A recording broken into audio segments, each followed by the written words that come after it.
Respecto a las fuentes cristianas, antes de hacer un comentario o ir aclarando a medida que leo, voy a hacer una lectura completa de una página que refiere a esto y luego vamos a hacer algún comentario, a los efectos de que no se pierda la hilación de la lectura.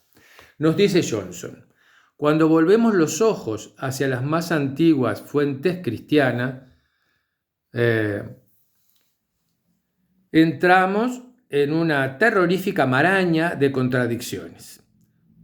Todas las fuentes cristianas se dedican a desarrollar temas evangélicos o teológicos más que a escribir historia, incluso cuando, como hace Lucas en su Evangelio, adoptan las formas literarias del historiador y tratan de fundar los hechos de la vida de Jesús en la cronología secular. Más aún, todos los documentos poseen una larga prehistoria antes de alcanzar la forma escrita.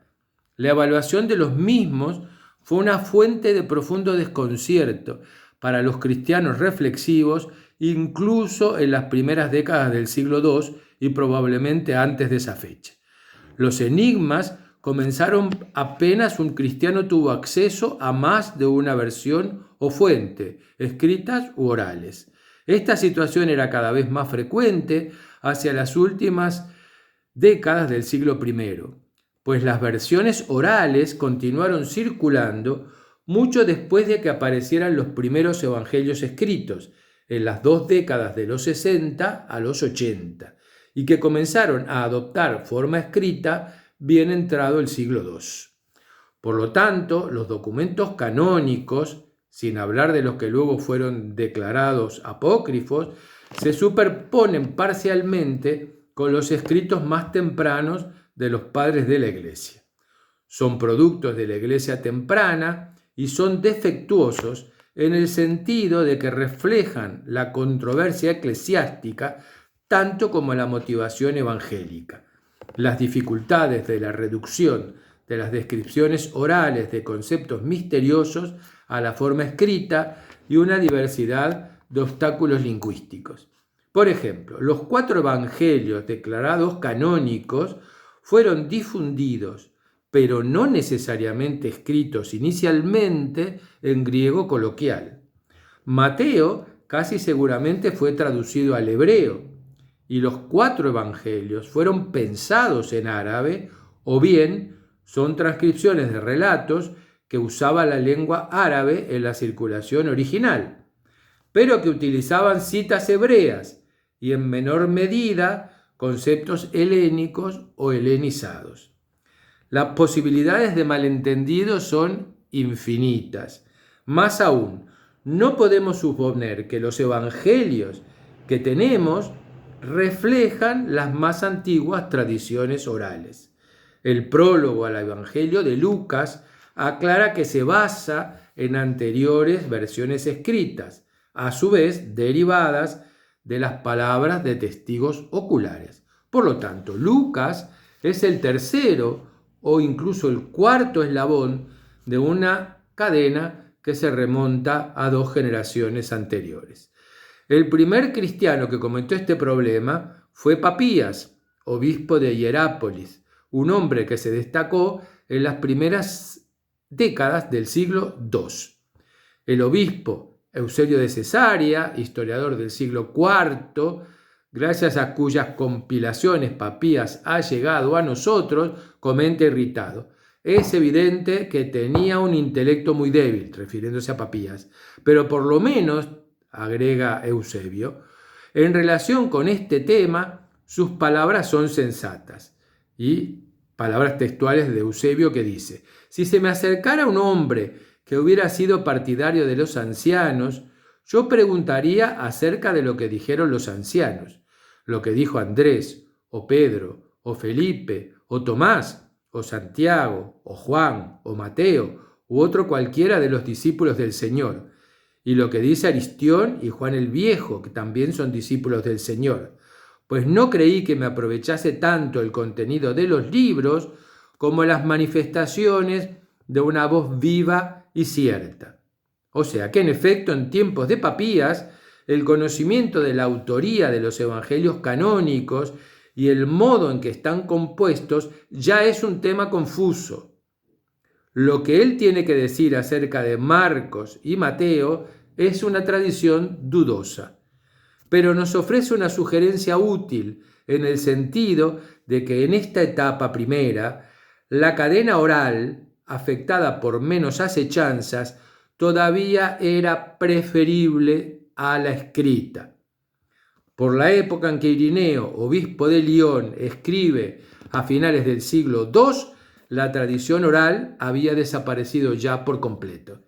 Tenía que confiar en los escritos canónicos y lo hace con total certeza. Pero lo que dice acerca de su autoría y su aparición es, por lo menos en parte, una manifiesta insensatez. En resumen, hacia finales del siglo II, un eclesiástico bien informado como Irineo, consagrado profesionalmente a aplastar la herejía y definir la verdad, no sabía más que los otros acerca de los orígenes de los evangelios. En realidad tendía a saber bastante menos. Y acá dejo la lectura de Johnson. ¿Qué nos dice Johnson en esta paginita tan compleja? Lo que nos dice es que cuando, en vez de utilizar las fuentes no cristianas para saber algo de Jesús, vamos a las fuentes cristianas, el lío es peor. Es peor porque las fuentes cristianas son inconsistentes, contradictorias y dudosas, sobre todo en la primera etapa. Porque recién es a fines del siglo I, principios del siglo II, cuando las cosas empiezan a ponerse por escrito.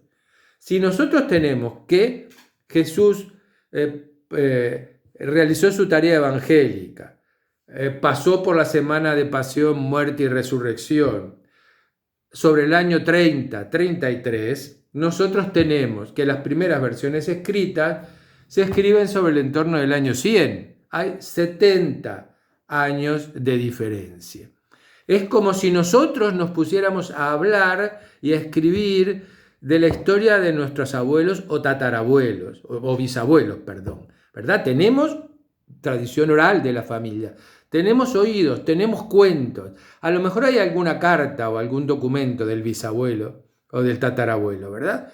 Pero las historias que llegan a nosotros son de tercero o cuarto de mano. Han sido mediadas por la memoria y por los olvidos de cada uno de esos eslabones en la cadena de transmisión de los hechos reales. Por lo tanto, ¿qué decir de esto? Lo que está claro es que Papías, que es el primero que analiza estos temas, cuando los analiza, él tiene la suerte que todavía cuando él está analizando el origen de los escritos evangélicos y todo, todavía hay tradición oral funcionando. Y él le cree más a la tradición oral que a lo que aparece consignado en los relatos evangélicos. Y luego los primeros padres de la iglesia, de los cuales tanto Eusebio de Cesarea como Irineo de Lyon y todos son muy importantes, lo que se encuentran cuando empiezan a analizar el tema es ya con un lío y ya no tienen tradición oral para echar mano. Se encuentran con lo que ya aparece consignado. Más allá de toda la dificultad que nos plantea en una frase muy, muy compleja Johnson, que es cuando habla de los evangelios escritos. ¿Cuándo fueron escritos?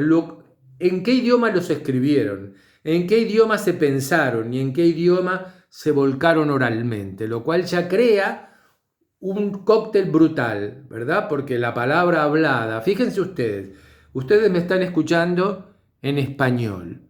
Supónganse que yo hubiera tomado para leerles un texto en francés o un texto en otro idioma. Yo estaría usando un texto o una tradición que viene en un idioma que no es el mío y que yo estoy traduciendo. Con lo cual ya hay la posibilidad de errores o de tergiversaciones de lo que yo estoy leyendo y por ende fue pensado en un idioma a cómo yo lo transmito en otro idioma. Y finalmente, si ustedes esto que yo les estoy diciendo lo escribieran en alemán o en inglés, ustedes tendrían otra tercera lengua que se introduce en esta historia. Yo leo un texto en francés pensado en francés, lo expreso en español y ustedes lo redactan en alemán o en inglés. ¿Qué es lo que resulta al final de todo eso? Bueno, lo que resulta es este lío que de alguna manera nos quiere explicar Johnson. Porque también debemos tener otra cosa en cuenta. Cuando nosotros, desde la historia como ciencia, tratamos de hacer cuando escribimos historia, es tratar de ser lo más fieles posible a lo que sucedió. En la época que pasa esto, no son historiadores, lo que son teólogos o son religiosos que lo que tratan es de buscar en los escritos antiguos o en las tradiciones antiguas elementos que ayuden a sostener su punto de vista y su particular interpretación de los hechos que acontecieron.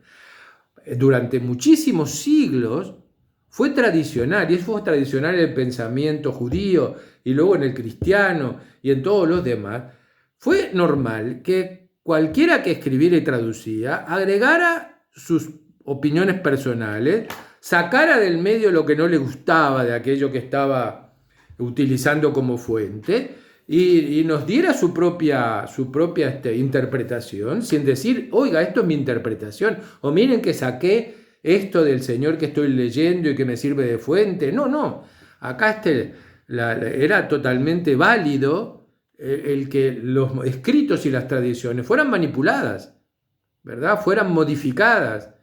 Y por lo tanto, cada vez que, a medida que nos apartamos de las fuentes primitivas, de las más originales y de los hechos reales sucedidos, cada vez la distancia posible es mayor, cada vez mayor, ¿verdad? Entonces, cuando uno se encuentra con la historia del cristianismo conformada a partir de la mitad del siglo II, el siglo III, cabe con mucho realismo hacerse la pregunta, ¿esto que se ha conformado como versión definitiva del cristianismo, hasta dónde tiene que ver con la realidad de lo sucedido? Pregunta que nadie sabe contestar y que nadie va a saber nunca contestar. Por lo tanto, es una situación compleja. Ahora, después de estas páginas en la cual Johnson nos narra, bueno, podemos afirmar, más allá de todas las dudas y de todos estos líos, que Jesús como individuo histórico existió. Podemos estar de acuerdo con eso. Ahora, más allá de eso, ¿qué enseñó? ¿Cómo profetizó? ¿Cómo era? ¿Cuáles eran sus...? Bueno, todo eso ya deja un poquito más que desear porque tenemos mucha distancia de tiempo entre los hechos reales y la forma en que fueron consignados. Porque no fueron consignados como historiadores, sino que fueron consignados como seguidores de un líder religioso. Y por lo tanto, acá no sabemos muy bien cuál fue la fidelidad que se mantuvo a la realidad histórica. Acá lo vamos a dejar porque Johnson a partir de acá nos va a presentar, que es muy interesante, la figura de Pablo, ¿verdad? De Pablo de Tarso, que es fundamental, sobre todo en los inicios del cristianismo, porque también no hay que olvidar nunca que de Pablo, el primer escrito cristiano que se tiene es de Pablo, en el 51. O sea que Pablo va a escribir antes que aparezcan las versiones escritas de los evangelios. Y acá Johnson nos va a analizar muy interesantemente cuál es la figura de Pablo, cómo y qué y para qué escribe, y luego nos va a introducir a los evangelios. Bueno, interesante. Luego vamos a seguir la historia, pero digamos que esta primera parte, yo lo lamento que es muy engorrosa, pero creo que es fundamental que la tengamos clara, porque no podemos pensar los que somos cristianos como cristianos y los que no lo son como lo que sea que sean. No podemos pensar que el cristianismo es un dogma religioso, una idea religiosa que es insospechada respecto a la fidelidad a los acontecimientos y a las fuentes históricas que lo pusieron en movimiento. El cristianismo que tenemos es una versión de los hechos que acontecieron en esos años anteriores a la muerte de Jesús, y también es una versión de lo que posiblemente Jesús haya realizado durante su labor evangelizadora. Ahora, esa versión se ajusta a lo que aconteció realmente o no. Bueno, es una cuestión de fe, más allá. O sea que bueno, vamos a dejarlo aquí. Disculpen porque es muy complicado y muy difícil de seguir a veces, pero creo que es muy enriquecedor, porque a lo que tiende es a destruir certezas, a plantear dudas razonables, que no disminuyen el valor histórico ni la propuesta religiosa del cristianismo, ¿verdad? No lo desmerecen en absoluto. Simplemente hay que comprender las razones históricas y las circunstancias históricas en las cuales se origina y cómo se desarrolla. Muy bien, espero que pasen todos disfrutando de estos días de sol. Espero que pronto nos llegue a todos el momento de vacunarnos. Por demás está decirles que extremen el cuidado y la precaución en estos días, porque las cosas están realmente muy preocupantes, y más allá de que todos tratemos de ponerle buen ánimo a todo esto, a veces es duro soportar el bombardeo de noticias y todo esto, pero bueno, tengan en cuenta que a la noche siempre le sucedió el alba, y que el hombre ha superado muchas circunstancias como esta y más trágicas que esta, eso sí, siempre con pérdidas humanas, lamentablemente, pero que nos hace que tengamos fe en que dentro de unos meses hayamos pasado este momento y estemos todos en otra etapa de nuestra vida, disfrutando de muchas cosas que hoy por hoy tenemos un poquito olvidadas y que tanto echamos de menos. Así que bueno, un beso grande a todos, con todo cariño. Nos estamos viendo la semana próxima. Chau, chau.